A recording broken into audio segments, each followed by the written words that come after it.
नमस्कार, स्वागत है आप सभी का। आप देख रहे हैं संसद में आज। मैं हूं प्रीति सिंह। आइए शुरुआत करते हैं सुर्खियों के साथ। आयुर्वेद शिक्षण और अनुसंधान संस्थान विधेयक 2020 पर राज्यसभा में चर्चा रहेगी जारी। विधेयक में गुजरात के जामनगर के 3 आयुर्वेद संस्थानों का विलय कर इसे राष्ट्रीय महत्व के संस्थान का दर्जा देने का प्रावधान। कोरोना महामारी और सरकार के कदमों पर केंद्रीय स्वास्थ्य मंत्री डॉक्टर हर्षवर्धन के बयान पर उच्च सदन में चर्चा आज।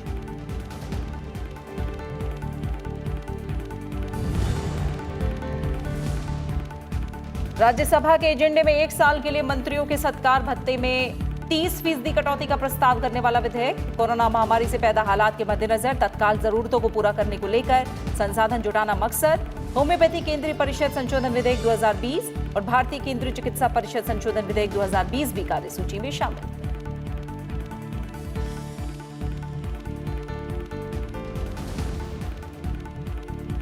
लोकसभा के एजेंडे में बैंककारी विनियमन संशोधन विधेयक 2020, किसानों को मुक्त व्यापार में मदद करने और उपज का बेहतर दाम दिलाने से संबंधित 2 अहम विधेयक भी सदन की कार्यसूची में शामिल। संसद की मंजूरी के बाद अध्यादेश की लेंगे जगह।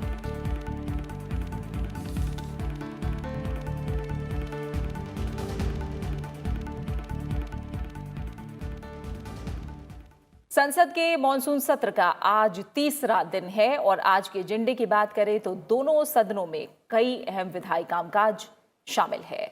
राज्यसभा में आज 4 अहम विधेयक विचार और पारित किए जाने के लिए कार्यसूची में शामिल हैं। आयुर्वेद शिक्षण और अनुसंधान संस्थान विधेयक 2020 पर उच्च सदन में चर्चा आज भी जारी रहेगी। मंत्रियों के संबलमों और भत्तों से संबंधित संशोधन विधेयक 2020, होम्योपैथी केंद्रीय परिषद संशोधन विधेयक 2020 और भारतीय केंद्रीय चिकित्सा परिषद संशोधन विधेयक 2020 भी विचार और पारित किए जाने के लिए एजेंडे में है। कोरोना महामारी और सरकार के कदमों पर केंद्रीय स्वास्थ्य मंत्री डॉक्टर हर्षवर्धन के बयान पर उच्च सदन में चर्चा आज भी होनी है। इसके अलावा पश्चिम बंगाल से नवनिर्वाचित सांसद मौसम नूर आज राज्यसभा सदस्यता की शपथ लेंगी।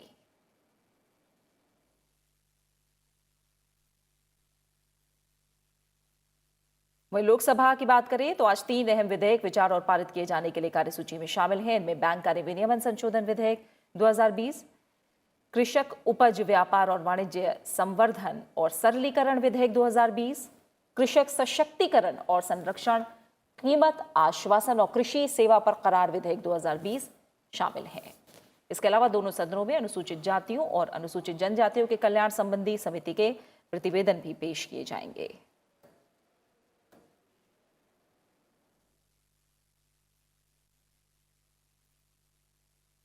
और इस समय हमारे संसदीय मामलों के संपादक अरविंद कुमार सिंह हमारे साथ जुड़े हैं। फिलहाल हम सीधा उनका रुख करेंगे। अरविंद जी, आज के एजेंडा देखिए तो काफी अहम विधायी कामकाज दोनों सदनों के एजेंडे में है और राज्यसभा में 4 अहम विधेयक आज एजेंडे में शामिल हैं। विधायी कामकाज के लिहाज से बताइए कितना अहम दिन रहेगा आज?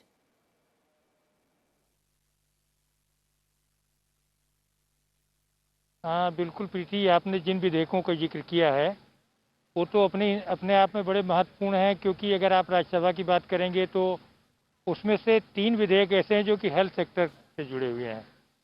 तो जो 4 जिनका जिक्र आपने किया उनमें 3 तो हेल्थ सेक्टर से जुड़े हुए हैं और उनमें ये सरकार की ओर से प्रयास होगा कि विधेयक पारित हो। उसके अलावा उस पर अगर आप देखेंगे तो विपक्ष ने स्टैट्यूटरी जो है रेजोल्यूशन भी इस पर दिया हुआ है। उसके अलावा जो 2 खेती से जुड़े, कृषि क्षेत्र से जुड़े हुए जो बहुत ही महत्वपूर्ण विधेयक है और जिनके बारे में ये माना जाता है कि वो जो प्रधानमंत्री की एक बड़ी महत्वाकांक्षी योजना है कि किसानों की आय 2022 तक दोगुनी हो, उससे सीधे जुड़े हुए हैं और मार्केट रिफॉर्म्स भी उसमें शामिल है। उसके अलावा किसानों को उपज का वाजिब दाम मिले, ये सारे कंटेंट अगर आप इन दोनों विधेयकों में देखेंगे तो काफ़ी महत्वाकांक्षी विधेयक हैं और इनका जो है कुछ किसान संगठनों की ओर से भी लगातार विरोध हो रहा है। उसके अलावा जो है खुद अगर आप देखेंगे तो स्टैट्यूटरी मोशन जो है, स्टैट्यूटरी रेजोल्यूशन जो है इस पर भी है, सांसदों ने दिया हुआ है। तो आप ये देखिए कि इसमें जो गैर सरकारी सदस्य हैं, माने सरकार की ओर से जो आने वाले विधेयक में जो सांसदों को एक तरह से हथियार मिला रहता है कि वो चाहें तो इस पर बहुत विस्तृत तरीके से अपनी बात रख सकते हैं। तो दोनों सदनों में ये बहुत महत्वपूर्ण है जो जिस पे समय मिला हुआ है इनको। तो चूंकि आप जानते हैं प्रीति की लगातार अगर आप देख रहे होंगे दोनों दिन से जी। हाउस जो है लगातार एक तरह से कामकाज के मोड में है, और जो पिछले 3 सत्र हुए हैं उसके तुलना में वैश्विक महामारी और बहुत सारी चुनौतियों के बावजूद उम्मीद तो यही होती है कि जो बहुत सारे लंबित विधायी कामकाज थे उनको साकार किया जा सकेगा, और बहुत ही माइलस्टोन जिसको कहेंगे माइलस्टोन लेजिस्लेशन के लिए ये सत्र याद किया जाएगा। बिल्कुल। जबकि अगर आप ये देखेंगे तो इस समय जो राज्यों में जो विधानसभाओं के सत्र हुए हैं वो छोटे छोटे हुए हैं, तो उम्मीद यही की जा रही है कि तमाम लिहाज से, खासतौर पर चर्चाओं के लिहाज से, चुनौतियों के लिहाज से कुछ रास्ता ये निकालने का काम करेगा ये पूरा का पूरा जो संसद का जो ये सत्र है, मानसून सत्र। बिल्कुल ऐसी उम्मीद है, ऐसी आशा है। बहुत बहुत शुक्रिया फिलहाल आपका अरविंद कुमार सिंह हमारे साथ जुड़ने के लिए और इस जानकारी को हम तक पहुंचाने के लिए। वहीं कोरोना महामारी और सरकार के कदमों पर केंद्रीय स्वास्थ्य मंत्री डॉक्टर हर्षवर्धन के बयान पर उच्च सदन में आज चर्चा होनी है। कोविड-19 महामारी और सरकार की ओर से उठाए गए कदमों पर स्वास्थ्य मंत्री डॉक्टर हर्षवर्धन ने कल राज्यसभा में बयान दिया था। उन्होंने कहा कि लॉकडाउन के उपायों से देश में करीब 14 से 29 लाख मामले और 37 से 78 हजार मौतें कम हुई। साथ ही कहा कि सरकार ने कोविड-19 को चुनौती के रूप में लेते हुए स्वास्थ्य क्षेत्र में आत्मनिर्भर भारत की शुरुआत की। स्वास्थ्य मंत्री ने कहा कि सरकार देश में कोरोना संक्रमण के प्रसार को रोकने के लिए सभी आवश्यक उपाय कर रही है। इसी के चलते भारत में प्रति 10 लाख आबादी पर कोरोना संक्रमण और मौतों का आंकड़ा दुनिया के देशों में सबसे कम है।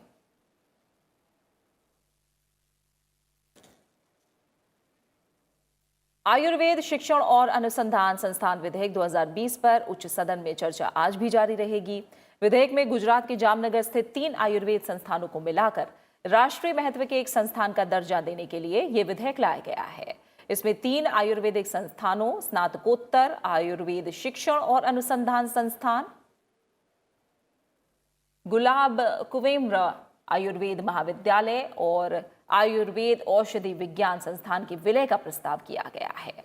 स्वास्थ्य और परिवार कल्याण मंत्री डॉक्टर हर्षवर्धन ने कल विधेयक पर विचार का प्रस्ताव करते हुए कहा कि आयुर्वेद के क्षेत्र में देश का पहला संस्थान होगा जिसे राष्ट्रीय महत्व के संस्थान का दर्जा दिया जाएगा। चर्चा पूरी नहीं हो पाई और ये आज भी जारी रहेगी। लोकसभा से इस विधेयक को पहले ही मंजूरी मिल चुकी है।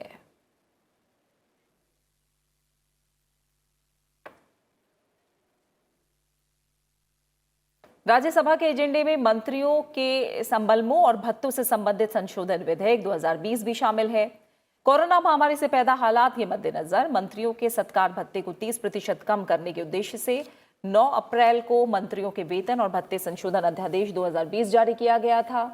ये विधेयक अब संसद की मंजूरी के लिए लाया गया है, जो कानून बनने के बाद इस अध्यादेश की जगह लेगा। ये संशोधन विधेयक 1952 के कानून की धारा 5 में संशोधन करता है, जो 1 वर्ष की अवधि के लिए मंत्रियों के सत्कार भत्ते में 30% की कटौती का प्रावधान करता है। कोविड-19 महामारी के कारण उत्पन्न तत्काल जरूरतों को पूरा करने को लेकर संसाधन जुटाने के लिए ऐसा किया गया है और ये कटौती 1 अप्रैल 2020 से लागू है।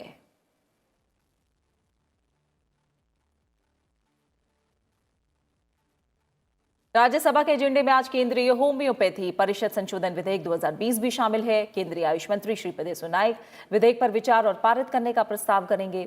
अध्यादेश के जरिए केंद्रीय होम्योपैथी परिषद कानून 1973 में और संशोधन किया गया है। 1973 के कानून के जरिए होम्योपैथी शिक्षा और प्रैक्टिस को विनियमित करने वाली होम्योपैथी केंद्रीय परिषद की स्थापना की गई है। केंद्रीय होम्योपैथी परिषद कानून 1973 को 2018 में संशोधित किया गया था ताकि केंद्रीय परिषद के पुनर्गठन का प्रावधान किया जा सके। केंद्रीय परिषद को सुपरसेशन की तारीख से 1 वर्ष के भीतर पुनर्गठित किया जाना था। इस समय अवधि को 2019 में संशोधित करके 2 वर्ष किया गया। इस साल अध्यादेश के जरिए 1973 के कानून में और संशोधन करके केंद्रीय परिषद के पुनर्गठन के लिए मौजूदा 2 साल की अवधि को बढ़ाकर 3 साल कर दिया गया है। कानून बनने के बाद विधेयक 24 अप्रैल 2020 को जारी केंद्रीय होम्योपैथी परिषद संशोधन अध्यादेश 2020 की जगह लेगा।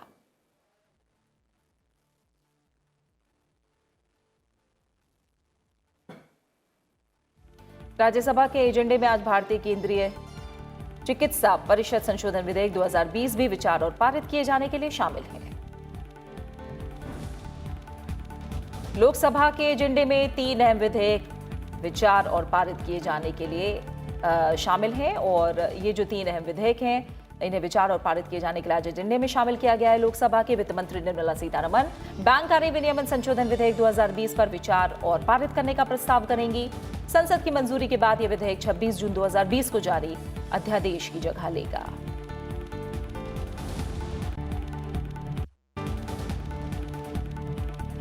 किसानों को मुक्त व्यापार में मदद करने और उपज का बेहतर दाम दिलाने से संबंधित 2 अहम विधेयक भी लोकसभा की कार्यसूची में शामिल हैं। केंद्रीय कृषि मंत्री नरेंद्र सिंह तोमर कृषक उपज व्यापार और वाणिज्य संवर्धन और सरलीकरण विधेयक 2020 पर विचार और पारित करने का प्रस्ताव करेंगे। वो कृषक सशक्तिकरण और संरक्षण कीमत आश्वासन और कृषि सेवा पर करार विधेयक 2020 पर भी विचार और पारित करने का प्रस्ताव करेंगे। दोनों विधेयक संसद की मंजूरी के बाद 5 जून को जारी अध्यादेश की जगह लेंगे।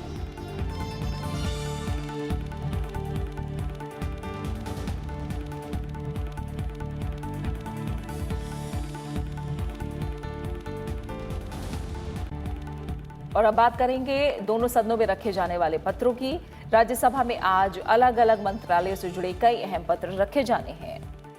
जी किशन रेड्डी गृह मंत्रालय के लिए पत्र सभा पटल पर रखेंगे।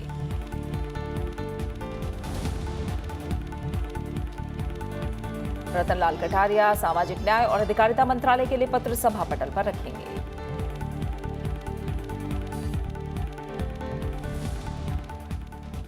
और इसी के साथ फिलहाल संसद में आज में इतना ही। अब से थोड़ी देर में देखिए राज्यसभा की कार्यवाही का सीधा प्रसारण। नमस्कार।